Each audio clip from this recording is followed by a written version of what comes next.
डोंगरगांव में पुलिस ने cyber cell के साथ मिलकर एक ठग विदेशी नागरिक को अपनी हिरासत में लिया। पकड़ा गया आरोपी नाइजीरिया का है, जो कि लंबे समय से भारत और दिल्ली में रहकर अपनी महिला मित्र के साथ भारत की महिलाओं को अपने प्रेम जाल में फंसाकर उनको रुपया ऐंठता था। इस मामले को लेकर आज एसीपी ऑफिस राजनांदगांव में पुलिस वार्ता आयोजित की गई। एसीपी राहुल देव शर्मा ने बताया, एक विदेशी नाइजीरियन साइबर एवं फाइनेंशियल की फ्रॉड की पकड़ा गया है। आरोपी का नाम जॉनसन, पिता सैमुअल, उम्र 40 साल, वर्तमान निवासी 81 संत नगर, तिलक नगर, नई दिल्ली का है। आरोपी डोंगरगांव थाना क्षेत्र की एक महिला से सोशल नेटवर्किंग, शादी कौम में दोस्ती की, दोस्ती प्यार में बदली। साथ ही आरोपी ने प्रेम जाल में फंसाकर उससे 15,72,000 रुपए ऐंठ लिए। आरोपी के सहयोगी महिला मित्र जो फर्जी बैंक में खाता एवं सिम उपलब्ध कराती थी, जिससे आरोपी अलग अलग लड़कियों से बात करके उनसे मोटी रकम ऐंठ लेता था। फिलहाल महिला सहयोगी पकड़ से बाहर है। हैरत की बात है, विदेशी नागरिक ने अपना नाम आलोक देशपांडे प्रीत बताया था। आरोपी का वीजा 2022 में समाप्त हो गया, लेकिन बाद में वह भारत की अवैध रूप से आ रहा था। नाइजीरियन को पकड़ा गया है साइबर।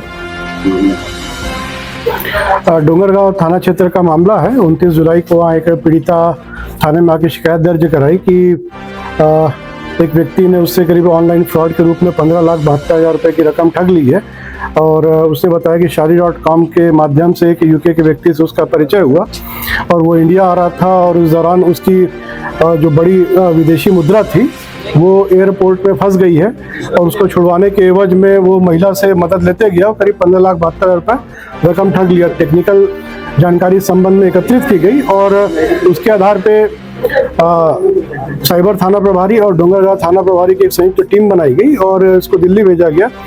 और तकनीकी जानकारी के आधार पे आरोपी तक पहुंचा गया तो आरोपी जो था वो नाइजीरिया निवासी जॉनसन सैमुअल है, जिसको पूछताछ में और उसके पास जो उपलब्ध लैपटॉप, मोबाइल इत्यादि टेक्निकल इनपुट के आधार पर उससे जानकारी प्राप्त की गई तो उसने आरोप स्वीकार किया।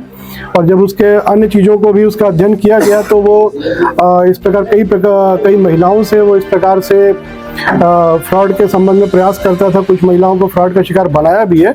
वर्तमान में उसको गिरफ्तार कर लिया गया है और इसे जेल भेजा जा रहा है। इस पे आपने कहा था कि खासकर वीडियो या जिसकी शादी हो रही है और जो पढ़े लिखे हैं उनको अपने जद में इसका सॉफ्ट टारगेट वो होता था जो महिलाएं जिनकी शादी नहीं हुई होती थी, जो और शादी.com में जैसे जिन्होंने अपने इनरोल कराया उसमें पीड़िता शादी.com में इनरोल कराई और दोनों एक दूसरे से बातचीत करने लगे। अब परिचय बढ़ाते गया। ये विदेशी है व्यक्ति और किसी का फेसबुक से आलोक देशपांडे नाम के व्यक्ति का फेसबुक से स्क्रीनशॉट निकाला, उसको एडिट किया, उसके पूरे परिवार की प्रोफाइल बनाई, उसमें किसी को अपना भाई बताया, किसी को अपनी बहन बताया, किसी को अपनी माँ बताया। इस तरीके से वो इमोशनल रूप से जो है लगाव स्थापित कर लेता था पीड़िता के साथ या अन्य महिलाओं के साथ और उनको झांसे में ले लेता था। बताता था कि मैं विदेश में ही यूके में ही पला बढ़ा हूँ और अपना पूरा बिजनेस समेट के भारत आने वाला हूँ।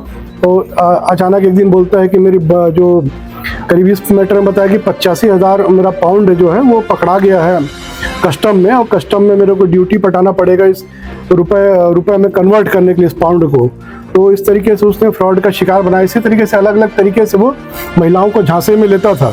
जब कुछ महिलाएं इसके झांसे में नहीं आती तो उसको ब्लॉक कर देता था। इसमें ब्लॉक भी दिख रहा है इसके में।